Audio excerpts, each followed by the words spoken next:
প্রায় অর্ধযুগ পর ৯ সেপ্টেম্বর অনুষ্ঠিত হতে যাচ্ছে ঢাকা বিশ্ববিদ্যালয়ের ছাত্র সংসদ নির্বাচন। ডাকসু নির্বাচনে জিতবে কে? ডাকসু নির্বাচনে জয়ী হয়ে কি করতে চান প্রার্থীরা? শিক্ষার্থীদের প্রত্যাশা পূরণ করতে পারবেন কি ডাকসু? এসব নিয়ে কথা বলতে আমাদের সাথে অতিথি হিসেবে হাজির হয়েছেন প্রতিরোধ পর্ষদ প্যানেলের ভিপি প্রার্থী শেখ তাসনিম আফরোজ ইমি। ইমি, আপনাকে স্বাগত। ধন্যবাদ। নাগরিকের সংবাদ বিশ্লেষণে আপনাকে স্বাগত জানাচ্ছি। সেই সাথে আমরা সরাসরি প্রশ্ন দিতে চাই যে আপনি 2019 সালে আমরা যতটুকু জেনেছি যে শামসুন নাহার হলের সবচেয়ে জনপ্রিয় প্রার্থী হিসেবে আপনি সেই সময়টায় আপনি জয়লাভ করেছিলেন। কিন্তু আমরা সেই সাথে একটা জিনিস জানতে চাই যে সেই সময় যে শিক্ষার্থীদের অনেকগুলো দাবির কথা আপনি বলেছিলেন যে আমরা এই দাবিগুলো পূরণ করব, সেই প্রত্যাশাটা ছিল, সেই দাবিগুলো কি আসলে পূরণ করতে পেরেছিলেন কিনা, এবং যদি না পেরে থাকেন কেন পারেননি? আর সেই সাথে আরেকটা প্রশ্ন আপনাকে সম্পর্ক দিই, বর্তমানে আপনারা একটা প্যানেলের নাম দিয়েছেন প্রতিরোধ পর্ষদ। কি প্রতিরোধ করতে চান এই পর্ষদ? আমি সবগুলো প্রশ্নেরই প্রথম পর্বে উত্তর চাচ্ছি। ধন্যবাদ। আসলে 19 সালে যে নির্বাচনটা, সেটা আসলে আমি জনপ্রিয় ছিলাম বা আমার একটা গ্রহণযোগ্যতা ছিল, সেই কারণে আমি করিনি। আমার একটা জাস্ট এক লাইনের একটা মানে আমার ব্যক্তিগত যেই কমিটমেন্ট ছিল, সেটা হচ্ছে আমাকে হল প্রশাসন একাধিকবার সর্বশক্তি দিয়ে হল থেকে বের করে দেওয়ার চেষ্টা করেছে। এবং আমার বাবা, যিনি আসলে তিনি তো বয়স হয়েছে, তিনি হচ্ছে দেখা যায় যে চিকিৎসা করার জন্য ঢাকায় আসতে চান না, নানান রকম অজুহাত দেন। তো ওই মানুষটাকে 3 বার ঢাকায় আসা যাওয়া করা, এবং আমাকে না জানিয়ে আমার বাবাকে হল প্রশাসন ডাকে। এবং আমি হচ্ছে রিঅ্যাডমিশন নিয়েছিলাম, প্রচন্ড একটা মানসিক একটা সমস্যা ছিল আমার ক্লাসে আমার একজন শিক্ষক আমাকে এমন ভাবে বুলি করতেন দিনের পর দিন, আমি ওই বুলি আসলে নিতে পারিনি। আর তখন আমার যে বয়স ছিল, তো আসলে আমি যে রিঅ্যাডমিশন নিয়েছি এটা আমার বাসায় বলার আমি সাহস পাইনি। কারণ আমার বাবা আমার প্রতি তার যে উইকনেসের জায়গাটা বা আমার প্রতি তার যে আমার ব্যাপারে তিনি খুব সেনসিটিভ। তো তার মেয়ে ডিপ্রেশনে নিয়েছে, রিঅ্যাডমিশন, এটি তার জন্য খুব ভালো খবর ছিল না। প্রত্যেকটা বাবা মাই তার সন্তানের জন্য খুব রাজকন্যা। কিন্তু তারপরও হচ্ছে যখন আব্বু ট্রেনে করে যাচ্ছিল এবং সে এতই ট্রমাটাইজড হয়েছিল, এত শকড হয়েছিল, কারণ আমাকে নিয়ে তার একটা আলাদা গর্বের জায়গা ছিল। আমাদের ব্যাচের মধ্যে আমি আমার ব্যাচমেটদের মধ্যে ঢাকা ইউনিভার্সিটিতে পড়াশোনা করার সুযোগ পেয়েছি, এবং আমি একটা মফস্বল থেকে এসেছি। তো সেইখানের যে পরিবেশ, ঢাকা বিশ্ববিদ্যালয়ের একটা অন্যরকম আবেদন, এবং একটা যে আমাকে ঢাকা বিশ্ববিদ্যালয়ের শিক্ষার্থী হিসেবে আলাদাভাবে মূল্যায়ন করাও হতো। তো সেইখানে আমার হল প্রশাসন আমার নামে সত্য মিথ্যা নানান রকম তথ্য আমার বাবাকে দেয়, এবং সে এতটাই ট্রমাটাইজড হয়, সে হচ্ছে যখন যায় তখন হচ্ছে ট্রেনে খুব বাজেভাবে একটা অ্যাক্সিডেন্ট, দরজার সাথে তার আঙ্গুল অপারেশনও করতে হয়েছিল। তো তখন আমি যখন বলছি আরেকটু বলি, আমি কিছুটা সুইসাইডালও হয়ে গিয়েছিলাম, এবং এটা পর্যন্ত আমার বাবাকে জানানো হয়েছে। আমি এত খারাপ একটা সমস্যার মধ্যে যাচ্ছি, একটা খারাপ সময় পার করছি, আমার পরিবারকে আমি কিছু বলি নাই। তো তখন আব্বু আমাকে তখন বলে যে তুমি তো নিজে জান দিতে যাও বারবার, তো আমি হচ্ছে আজকে তোমার হয়ে আমি খুব বড় ধরনের একটা আঘাত পাইলাম, যখন হচ্ছে অপারেশন হচ্ছিল আমি বুঝতে পারতেছিলাম না যে আমি আর বাঁচবো কিনা, এত কষ্ট হয়েছে তার। তো তখন আব্বু আমাকে বলে যে তুমি আমাকে ওয়াদা করো যে তুমি আর কখনো সুইসাইড অ্যাটেম্প্ট নিবা না। আমি আমার ওই ওয়াদা এখনো পর্যন্ত রেখেছি, কারণ তখনকার চেয়ে আরো অনেক বড় বড় নোংরামি, অনেক বড় বড় ঝড় এখনো আমি করছি। তো আমার জেদ এটাই ছিল যে আমাকে আমার হল যেভাবে ভিকটিমাইজ করেছে, আমি দায়িত্ব নিলে আমি আর কোনো মেয়েকে আমার মতো ভিকটিম হতে দিব না। আমার এই কমিটমেন্ট আমি আলহামদুলিল্লাহ রাখতে পেরেছিলাম। হল প্রশাসন, আমরা হল সংসদ থাকাকালীন একটা কোনো মেয়েকে হল থেকে বের করতে পারে না, চেষ্টা করেছিল। এবং এই যে খুব ছোট ছোট অজুহাতে হল থেকে বের করে দেওয়া, এবং বিশ্ববিদ্যালয়ে যখন একটা শিক্ষার্থীকে ভর্তি করে, আমার বাবা মা হচ্ছে, আমার বাবার পোস্টিং ছিল তখন জামালপুর থেকে আমার বাবা মার তো আমাকে দেখার দায়িত্ব না, সেটা আমার হলের দায়িত্ব, প্রশাসনের দায়িত্ব, তাদের দায়িত্বেই তো রেখে যায় আমাদেরকে। আমাদের মেন্টাল হেলথ নিয়ে বলেন বা কাউন্সেলিং সাপোর্ট দেওয়া হলে আছে, টিএসসি তে আছে, যেখানে তারা দায়িত্ব নিয়ে আমাকে একটা সাপোর্ট দিতে পারতেন, তখন তারা আমাকে আরো বেশি ভালনারেবল করেন। তাতে আমি শক্ত হয়েছি, আমি প্রচন্ড শক্তিশালী হয়েছে মানসিকভাবে, কিন্তু তার জন্য যে মূল্য আমাকে চুকাতে হয়েছে, আমার বাবাকে চুকাতে হয়েছে, সেটি তো আমি ফেরত পাবো না। এটা একটা ব্যাপার। আর আমাদের যে ইশতেহার ছিল, আমরা মোটামুটি, আমি যদি বলি প্রায় 95% আমরা মানে সফল হয়েছিলাম, রাখতে পেরেছিলাম। যেরকম আমরা মা আসবে হলে, মা থাকবে হলে, এরকম একটা লাইন আমাদের ছিল। এবং আমরা কিন্তু মায়েরা, বোনেরা, শিক্ষার্থীদের তারা আসতে পারতেন হলে। এক হলে শিক্ষার্থী আইডি কার্ড জমা দিয়ে আরেক হলে যেতে পারতেন। তারপরে হচ্ছে অনাবাসিক শিক্ষার্থীরা আইডি কার্ড জমা দিয়ে হলে প্রবেশ করতে পারতেন, পরীক্ষার আগে হলে রাতে থাকতে পারতেন। সবগুলো প্রশাসন এক এক করে বন্ধ করে দিয়েছে। আপনাদের যে একটা প্যানেলে বলছিলেন যে নিরাপত্তার কথা, আমরা ওইটা একটু করে শুনি, এরপরে আমরা যাব কেন নাম দিলেন আপনাদের এই যে প্যানেলটার নাম প্রতিরোধ। আচ্ছা, নিরাপত্তার কথার সাথে আসলে প্রতিরোধ পর্ষদ বা আপনি যে সুন্দর একটি প্রশ্ন করেছেন যে কি প্রতিরোধ করতে চাই আসলে আমরা, সেটা আসলে খুব সম্পর্কিত। আমি রিলেট করে বলছি। সেটা হচ্ছে আমরা সব রকমের অন্যায় এবং অপশাসন আমরা হচ্ছে প্রতিরোধ করতে চাই। এবং আমরা দীর্ঘদিন ধরে আমরা যারা জোটবদ্ধ হয়েছে, আমরা 8 জন নির্দলীয় প্রার্থী আছি, আমরা 12 জন নারী আছি, যেটি নারী প্যানেলে নারী প্রার্থীদের মানে সর্বোচ্চ অংশ। আমরা একটু সম্পর্ক যুক্ত করে দিই। আমি আপনার এখানে দেখলাম যে 12 জন নারী, 3 জন ক্ষুদ্র নৃগোষ্ঠী, একজন বিশেষ চাহিদা সম্পন্ন আপনাদের প্যানেল, যেটা আমরা মনে করি যে অ্যানিমাল অ্যাক্টিভিস্ট। হ্যাঁ, সেই সাথে আছে হলো গিয়ে ছাত্র ইউনিয়ন, সমাজতান্ত্রিক ছাত্র ফ্রন্ট, বিপ্লবী ছাত্র মৈত্রী, ছাত্র কাউন্সিল, ছাত্র যুব আন্দোলন, পাহাড়ি ছাত্র পরিষদ। একটা বিশাল কম্বিনেশন, একটা বহুত্ববাদী। এবং আমাদের এই প্যানেলে আমরা নানান মত, নানান পথের মানুষ আছি, কিন্তু আমাদের যে জিনিসটা কমন সেটা হচ্ছে আমরা মুক্তিযুদ্ধের প্রশ্নে এবং আমরা 24-এর প্রশ্নে আপোষহীন। আমরা যেরকম মুক্তিযুদ্ধের যারা গণহত্যাকারী ছিল তাদের অনুসারীদের যেরকম পুনর্বাসন আশা করি না, একইভাবে 24-এ যারা হচ্ছে আমাদের ভাইদের বুকে গুলি চালিয়েছে, তাদের উপর নির্যাতন নিপীড়ন করেছে, তাদেরকে পঙ্গু বানিয়েছে, তাদের রক্ত ঝরিয়েছে, তাদের পুনর্বাসনও আমরা আমাদের ক্যাম্পাসে দেখতে চাই না। আমরা দেখতে চাই গত 1 বছরে দেশের যে আইন শৃঙ্খলার যে অবস্থা, নারীদের যে অবস্থা, সব রকমের নিপীড়নের বিরুদ্ধে আমরা প্রতিরোধ গড়ে তুলতে চাই।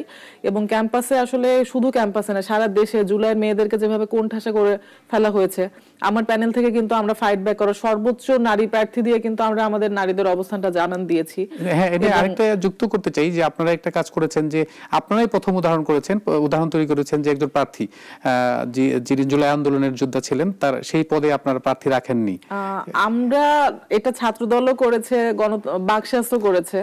আমরা সবাই আসলে চেয়েছি যে তার আসলে মূল্যায়নটা হোক। তো যেটা বলছিলাম সেটা হচ্ছে যে আমরা আসলে এই যে আমাদের আপোষহীনতা বা আমাদের এই যে অন্যায়ের বিরুদ্ধে যে প্রতিরোধ, এই জন্য আমাদের মতাদর্শ পুরোপুরি না মিললেও কিন্তু আমরা এই প্রতিরোধের প্রশ্নে এক হতে পেরেছি। এই জন্যই আমার আমাদের মনে হয়েছে যে আমাদের এই প্রতিরোধ পর্ষদটাই আসলে আমাদের যে বহুত্ববাদটাকে সবচেয়ে ভালো রিপ্রেজেন্ট করে। তো আপনারা কি মনে করেন যে এখনো ক্যাম্পাসে নিরাপত্তাহীনতায় নাই? আমরা কিন্তু একটা জিনিস খেয়াল করেন, আমরা যখন 2024-এ যে আন্দোলন হওয়ার পর আমরা এখানে যদি একটু আপনারা যে নারী প্রাধান্য দিয়ে যে প্যানেলটা করেছেন, আমরা যদি একটু খেয়াল করে দেখি যে সেই সময়টায় ছাত্ররা কিন্তু পিছিয়ে পড়েছিল। হল থেকে যখন ছাত্রীরা বের হয়ে আসলো, তখনই কিন্তু প্রতিরোধটা একটা বড় আন্দোলনের রূপ নিল। কাউকে, শিক্ষার্থীদের যখন খুঁজে পাওয়া যাচ্ছিল না, সেই সময়টা আপনারা সেই সময় নির্যাতনের শিকার হয়েছেন, নানা ধরনের সংকটের মধ্যে পড়েছেন। কিন্তু তাদের কারণেই কিন্তু 24-এ যে গণ অভ্যুত্থান আপনারা বলেন, সেটার মূল ভূমিকায় এই নারীদের একটা কিন্তু এখনো কি, মানে আমার জানার প্রশ্নটা হলো, এই যে 2024-এর আন্দোলনের পরেও কি এখনো নারীরা নিরাপত্তাহীনতায় ভুগছে বা ভুগছে না? কিংবা হলে যে এই যে হলের আপনার একটা এখনো আইন আছে, এক হলের মেয়ের আরেক হলে যেতে পারে না, এইগুলো নিয়ে আপনাদের ভাবনাটা? আমি তো বলবো নারীদের নিরাপত্তার প্রশ্ন আগের চেয়ে আরো বেশি জটিল হয়ে গিয়েছে। এবং গত 1 বছরে দেশের আইন শৃঙ্খলা বলেন, বিভিন্ন জায়গায় মব করে, এবং এমনকি স্বামীর হাতে কতজন স্ত্রী খুন হয়েছেন।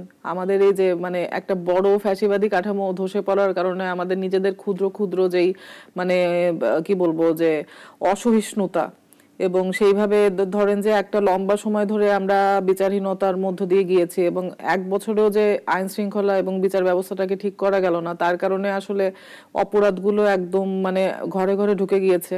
এবং আরেকটা খুব গুরুত্বপূর্ণ ব্যাপার হচ্ছে, জুলাই আমাদের অনেকের জন্য অনেক বড় একটা ট্রমা। 1 বছরে আমি কতদিন রাত্রে আসলে খুব নির্ভর হয়ে ঘুমিয়েছি আমি জানি না, আমার এখনো বুক ধরফর করে। তো সেক্ষেত্রে মানে মানসিক স্বাস্থ্য নিয়ে সরকারের কোনো একটা সিঙ্গেল স্টেপ নাই। এমনকি বাংলাদেশের মানসিক স্বাস্থ্যের যে অবস্থা, একটা মানে প্রাইভেটেও যদি একটা ভালো স্বাস্থ্য সেবা আপনি টাকা খরচ করবেন, কিন্তু আপনি সেই সেবা পাবেন তার নিশ্চয়তা নাই। তো আসলে জুলাই অনেক বড় একটা ট্রমা আমাদের অনেকের কাছে, যারা চোখের সামনে রক্ত দেখেছে, যারা ভাই বন্ধুর লাশ দেখেছে, তাদের তো আসলে মেন্টাল সাপোর্টটা দরকার ছিল, এবং সেই সাপোর্টটা দেয়া সম্ভব হয়নি বলেই কিন্তু আমার মনে হয় যে সামাজিক যে অস্থিরতা সেটি আরো বেড়েছে। আমি মার্চে 8 মার্চ থেকে 16 মার্চ পর্যন্ত 8 দিন শাহবাগে পড়েছিলাম নারীদের নিরাপত্তার জন্য। আসিয়া যখন মানে আমার প্রশ্ন হলো যে হ্যাঁ, সরকারের পক্ষ থেকে খুব আমরা স্বাস্থ্য খাতে কোনো পরিবর্তনের ইঙ্গিত পাইনি। আপনি যদি বলেন যে এই সরকারের যারা মন্ত্রী পর্যায়ে আছেন কিংবা যারা এনসিপির নেতৃবৃন্দ আছেন, তারাও স্বাস্থ্যমন্ত্রীকে নিয়েও নানা ধরনের মন্তব্য করেছেন। সেই জায়গাটায় না, আমরা চাই যে ক্যাম্পাসে স্বাস্থ্য সেবাটা নিয়ে আপনি কি করতে চান, মানে বর্তমান অবস্থাটা কি, মানে আসলে যদি একটু ক্যাম্পাসে, মানে আমাদের পুরো ক্যাম্পাসে হচ্ছে মানে একটা সিঙ্গেল কোনো মেডিসিন একটা দোকান নেই, অথচ কলা ভবনে যদি কেউ মানে ইমার্জেন্সি অসুস্থ হয়ে যায় কিংবা কার্জনে তাও চানখারপুল একটা অপশন, খুব মানে দূরে, তারপরেও আমাদের এদিকে কিন্তু এমনকি নীলক্ষেতেও কোনো ফার্মেসি নেই। আগে যে কটা ওষুধের দোকান ছিল সেগুলো ওরা মানে বন্ধ করে দিয়েছে।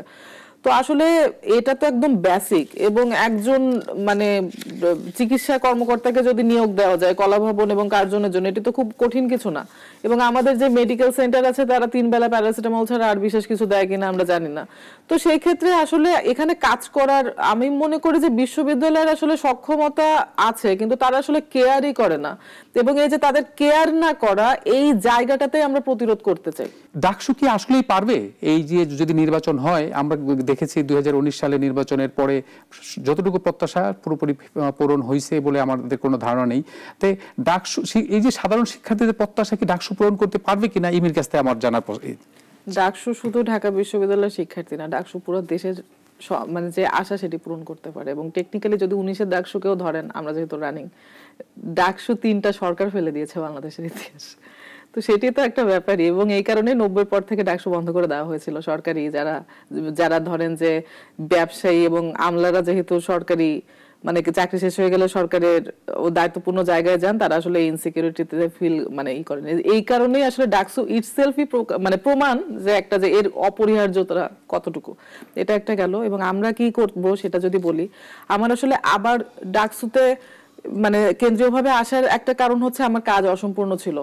মেয়েদের আবাসন নিয়ে আমি কাজ করতে পারিনি। আমি আমার অসম্পূর্ণ কাজটা মানে সর্বাগ্রে এটা প্রায়োরিটি দিতে চাই। এবং একই সাথে আমি যে কাজগুলো করেছিলাম সেবামূলক কাজ, যে একটা একটা করে বিশ্ববিদ্যালয় বন্ধ করে দিয়েছে, আমাকে যদি শিক্ষার্থীরা সুযোগ দেন, শামসুন্নাহার হলে আমাদের হল সংসদ, আপনি যদি বলেন যে সবচেয়ে ভালো কোন 2টা হল কাজ করেছে হল সংসদ, আমাদের মেয়েদের হলের মধ্যে আমাদের হলকে আপনার রাখতেই হবে। আমরা এতটা সফল ছিলাম আলহামদুলিল্লাহ। তো আমাদের যেই সুবিধাগুলো আমরা দিয়েছিলাম আমাদের ছাত্রী বোনদেরকে, আমরা পুরো ক্যাম্পাসে প্রথম মানে খুব দ্রুততার সহিত সেগুলো আমরা করতে চাই। কারণ একটা দায়িত্ব বুঝতে গেলেও একটা সময় লেগে যায়। আমার যেহেতু অভিজ্ঞতা আছে, এটা আমার একটা প্লাস পয়েন্ট। আমি আমার অভিজ্ঞতা দিয়ে কাজে লাগিয়ে, যেটা ধরেন যে আমার ইচ্ছা আছে বিশ্ববিদ্যালয়ের সক্ষমতার মধ্যে যেগুলো দ্রুত নেওয়া সম্ভব 1 মাসের মধ্যে সেগুলো বাস্তবায়ন করতে, এবং পর্যায়ক্রমে শিক্ষার্থীদের ক্রেডিট ট্রান্সফার থেকে শুরু করে বিদেশের মানে ইউনিভার্সিটিগুলোর সাথে সংযোগ স্থাপন, এবং তারা যাতে আরো বেশি করে অ্যাকোমোডেট করতে পারে আমাদের শিক্ষার্থীদেরকে, আমাদের খাবারের মান, আমাদের আবাসন, আমাদের হচ্ছে শিক্ষার মান, এবং মানে ওয়ার্ল্ড র্যাঙ্কিং এ ইউনিভার্সিটিকে একটা সম্মানজনক জায়গায় নিয়ে যাওয়া, শিক্ষক নিয়োগ এবং দলীয় ছাত্র রাজনীতি হচ্ছে নিষিদ্ধের অনেক আলাপ আমরা শুনি। শিক্ষক রাজনীতি নিষিদ্ধের আলাপ কিন্তু কেউ করে না, কিন্তু সেটি কিন্তু অন্যতম সমস্যা বলে আমি মনে করি। কারণ বিশ্ববিদ্যালয়ের পুরো প্রশাসনটা আসলে রাজনীতি সংশ্লিষ্ট শিক্ষকদের দ্বারাই সবসময় যে সরকারি ক্ষমতায় আসুক মানে পরিচালিত হয়, এবং তার অনেক অনেক অনেক অনেক সাইড ইফেক্ট যেটা আমরা দেখি। তো আমার মনে হয় যে বিশ্ববিদ্যালয়ে আসলে আমরা যে বড়দের স্কুলে আছি, সেই বড়দের স্কুলের সেই মানে দেয়ালটা ভেঙে আমরা সত্যিকারের বিশ্ববিদ্যালয় গড়ে তোলার জন্য যা যা স্টেপ নেওয়া দরকার, প্রতিরোধ পর্ষদকে যদি শিক্ষার্থীরা সুযোগ দেয়, তারা সেটি প্রমাণ করে দেখাবে ইনশাল্লাহ। আমি যদি আরেকটা প্রশ্ন করি আপনাকে, যে আপনি বলছিলেন যে আপনি হল থেকে আপনি কেন্দ্রের নেতৃত্বে আসছেন, বাস্তবতাটাই হলো এরকম, আপনি যদি মূল জায়গায় না আসেন পরিবর্তন করা সম্ভব না। কিন্তু আমার প্রশ্নটা হলো, আপনি তো আগে দল করতেন না, আপনি ছিলেন হলো গিয়ে সাধারণ শিক্ষার্থীদের ব্যানারে আপনি নির্বাচিত হয়ে আসছেন, এবার কেন আপনি একটু দলের সাথে যুক্ত হলেন? আমি এখনো দল করছি না। আমরা 8 জন নির্দলীয় শিক্ষার্থী আছি। আমাদের সাথে যে বামপন্থী সহযোদ্ধারা আমাদের সাথে যুক্ত হয়েছেন, তারা আমাদের ডাইভার্সিটি, আমাদের স্বাতন্ত্র্যকে পূর্ণ শ্রদ্ধা রাখেন। তারা সর্বোচ্চ পদটি আমাকে অনার করে ছেড়ে দিয়েছেন, এবং আমার কোনো কাজে তাদের কোনো হস্তক্ষেপ নেই। আমি কিন্তু আমার মতো করে, যেরকম আমি যদি বলি আমার এলাকায় আমাকে বাম নাস্তিক বললে ইতোমধ্যে আমার সামাজিক নিরাপত্তা হুমকির মধ্যে ফেলে দেওয়া হয়েছে। কিন্তু আমি কিন্তু ধরেন যে আমি একজন বিশ্বাসী মানুষ, এবং আমার আমি যেদিন আমার ইশতেহারটি মানে ইশতেহার ভুল বলেছি, আমি যেদিন মনোনয়নপত্র জমা দিই আমি কিন্তু আল্লাহ ভরসা বলে একটা ক্যাপশন দিই, সেটা নিয়েও আসলে দেখা গেছে যে অনেক হাসাহাসি হয়েছে। এখন কথা হচ্ছে আমার ধর্ম বিশ্বাস আর আমি যেটা মনে করি ব্যক্তিগতভাবে, যারা ধরেন যে গুপ্ত রাজনীতি বা এক দলের মতাদর্শের লোক অন্য রাজনীতি করে, এটা তো একটা মুনাফিকি। তো আমার মনে হয় যে আমি অ্যাটলিস্ট সৎ এবং স্বচ্ছ একটা মানুষ, আমি তাদের চেয়ে বেটার মুসলিম হিসেবে নিজেকে মনে করি। তো সেই ক্ষেত্রে আসলে মানে আমার স্বাতন্ত্র্যতেই আমি আছি। আচ্ছা, আমার ছোট্ট 1 মিনিট 30 সেকেন্ডে জবাব দিবেন আপনি। আমরা জানি যে এইবার ডাকসু তো খুব মানে এইরকম মানে যে উৎসবের আমেজ আমরা দেখতে পাই না। আপনি একটু বলেন তো 48 জন প্রার্থীর মধ্যে আপনাকেই কেন ভোট দেবে ভিপি পদে? আমার সক্ষমতার প্রমাণ আমি ইতোমধ্যে দিয়েছি। শামসুন্নাহার হলের মেয়েরা এটির সুবিধাভোগী, এবং একই সাথে আমার যে আপোষহীনতা, আমার মনে হয় যে আমি কখনোই কারোর কাছে মাথা নত করিনি। এটি আমাকে বেছে নেওয়ার কারণ যখনই শিক্ষার্থীদের উপর কোনো অন্যায় হবে কিংবা তাদের অধিকার খর্ব করা হবে, আমার মতো করে প্রতিরোধ তোলার মতো ক্যান্ডিডেট অনেক কম আছে। এবং একই সাথে আমি যদি একটু ছোট্ট করে বলি যে 2021-এ যখন আমার হলের একজন মেয়েকে বিবাহিত হওয়ার কারণে বের করে দিতে চাই হল প্রশাসন, আমরা কিন্তু বিবাহিত মেয়েদের হলে থাকার অধিকার আদায় করে নিয়েছিলাম আন্দোলন করে, এবং এরকম অনেক উদাহরণ আছে। জি, আমাদের আসলে কথা শেষ হবে না। প্রিয় দর্শক, আমরা কথা বলছিলাম ঢাকা বিশ্ববিদ্যালয় ছাত্র সংসদ ডাকসু নির্বাচন নিয়ে। আমরা জানি যে 10 তারিখে নির্বাচন। সেই বর্তমান প্রেক্ষাপটটা যদি তাকাই, আমরা দেখবো যে যদি ক্যাম্পাসে আপনাদের যাওয়া পরে দেখবেন যে খুব উৎসব মুখর পরিবেশ। এইরকম পরিস্থিতিতে আমরা এর আগে কোনো নির্বাচনে দেখছি বলে আমাদের মনে হয় খেয়াল করিনি। আমরা প্রত্যাশা করি এই উৎসব মুখর পরিবেশেই এই ডাকসু নির্বাচনটা শেষ হবে। আমরা মনে করি যে এই ডাকসু নির্বাচনে কেউ হারবে না, কারণ এটা ছাত্রদের নির্বাচন। যেই হারুক সহকর্মী জিতবে, সেই প্রত্যাশা রেখে আজকের আমাদের সংবাদ বিশ্লেষণ এখানেই শেষ করছি। দেখা হবে আগামী পর্বে নতুন কোনো অতিথির সাথে।